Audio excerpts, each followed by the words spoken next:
Baik, kita lihat pertanyaannya. Assalamualaikum warahmatullahi wabarakatuh. Waalaikumsalam warahmatullahi wabarakatuh. Saya sudah berusaha untuk mengikuti program menghafal Al-Quran seperti yang Ustadz Adi ajarkan. Alhamdulillah, semoga Allah berikan pahala terbaik dari segala usaha yang telah Ibu sampaikan dan usahakan. Namun saya lamban dan sulit hafal serta mudah pula lupa. Baik, langkah apa lagi yang harus saya tempuh agar mudah hafal dan tidak mudah lupa? Terima kasih, semoga Ustaz keluarga senantiasa sehat walafiat. Dan semoga Anda pun diberikan lebih daripada apa yang Anda doakan kepada saya. Waalaikumsalam warahmatullahi wabarakatuh. Sifat hafal dengan lupa itu fitrah kehidupan.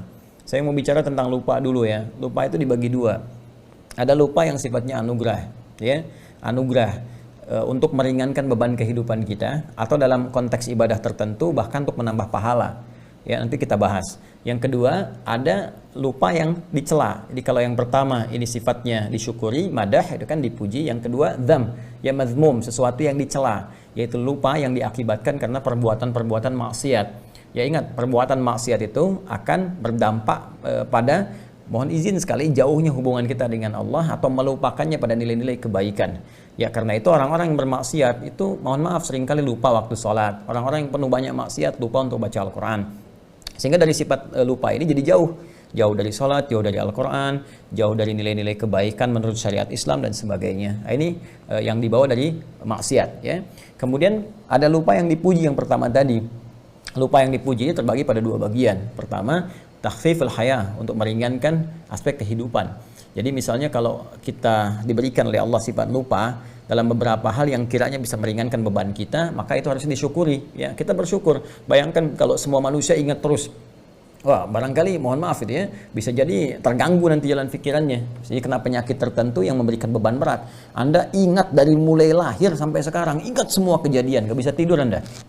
Ya, berat bebannya. Karena itu beberapa bagian tertentu diberikan anugerah lupa oleh Allah Subhanahu wa taala untuk memberikan keringanan dalam kehidupan kita. Dan sifat lupa ini Masya Allah dalam beberapa hal kadang-kadang disimpan di bagian terdalam di memori kita. Nanti saat dibutuhkan, nah beberapa perjuangan-perjuangan kita itu bisa muncul kembali. Kadang diingatkan oleh sebuah kejadian atau yang lainnya dan hikmah-hikmah tertentu.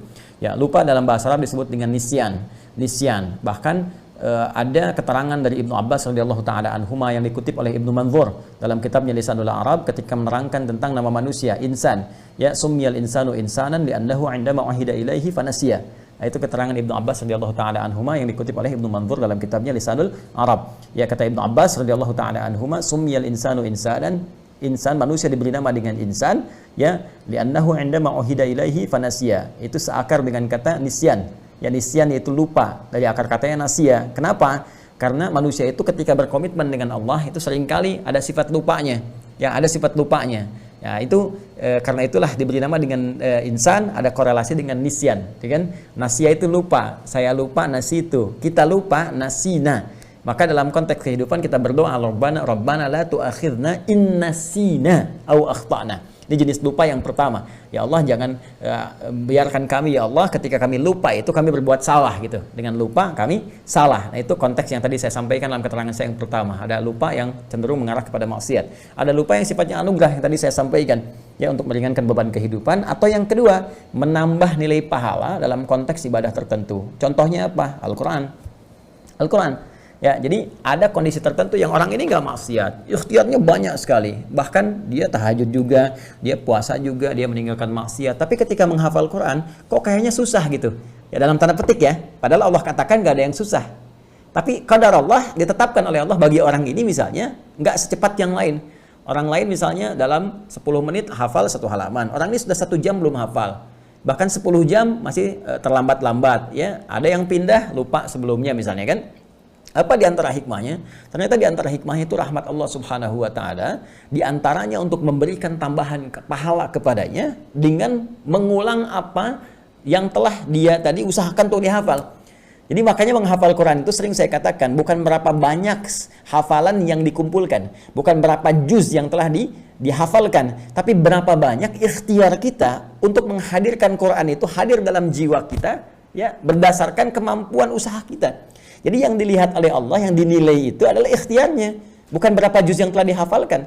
Ya, kalau berapa juz yang telah kumpul itu yang menjadi pahala, rugi kita. rugi. Tapi betapa adilnya Allah memberikan ikhtiar manusia sebagai ukuran pemberian pahala kepadanya. Karena itu kalimat Nabi-nya jelas mengatakan, ya, man qara'al Qur'ana, ya man qara'a kitaballahi, siapa yang membacakan kitabullah subhanahu wa ta'ala, membacakan Al-Qur'an. Bahkan redaksinya tegas mengatakan man qara'a harfan min kitabillah. Ya, Nabi menyampaikan man qara'a harfan min kitabillahi, siapa yang membacakan satu huruf dari kitabullah, ya, falahu asyru hasanat, dia mendapatkan 10 kebaikan padanannya. Satu huruf sama dengan 10. Walam aqul alif lam mim harfun. Ya, dan saya tidak katakan kata Nabi alif lam mim satu huruf, walakin alifun harfun, lamun harfun, mimun harfun, wa likulli harfin asyru hasanat. Tapi alifnya satu huruf, lamnya satu huruf, mimnya satu huruf, setiap hurufnya 10 kebaikan. Nah, sekarang Anda ambil dari rumus ini, ya, terapkan dalam kehidupan kita. Bagaimana seseorang yang ketika dia mencoba menghafalkan satu ayat saja, dzalikal kitabu la raiba fihi hudal lil muttaqin.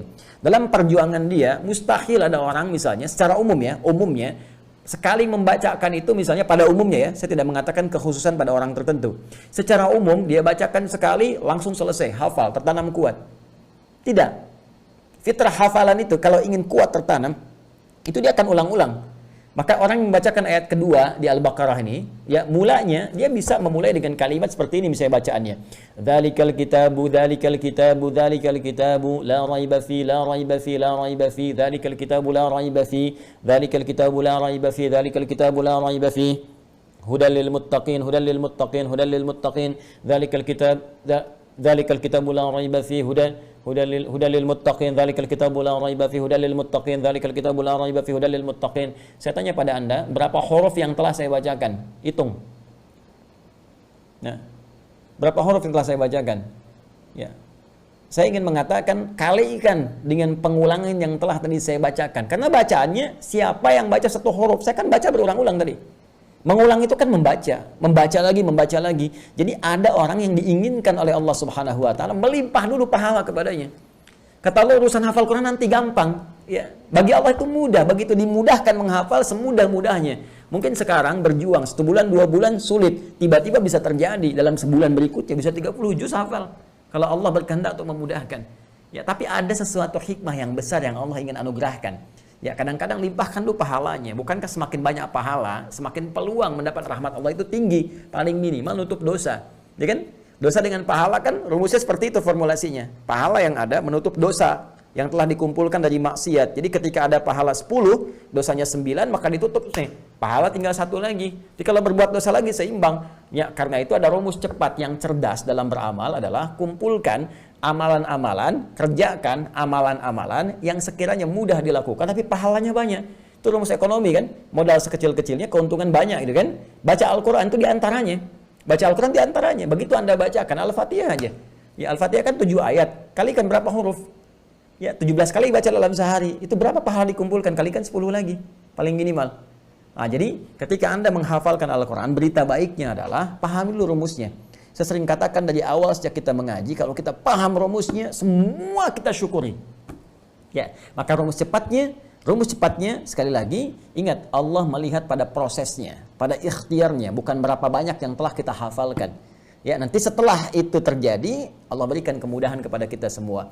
Walladzi yatata'ta wa huwa syaqqun 'alaihi falahu ajran. Ya, siapa yang berusaha semaksimal mungkin, tidak pernah putus asa, dia berusaha walaupun terbata-bata mulai menghafalkannya, mengucapkan hurufnya misalnya, maka diberikan 2 pahala, 2 kali lipat bahkan, Allahu Akbar, 2 kali lipat.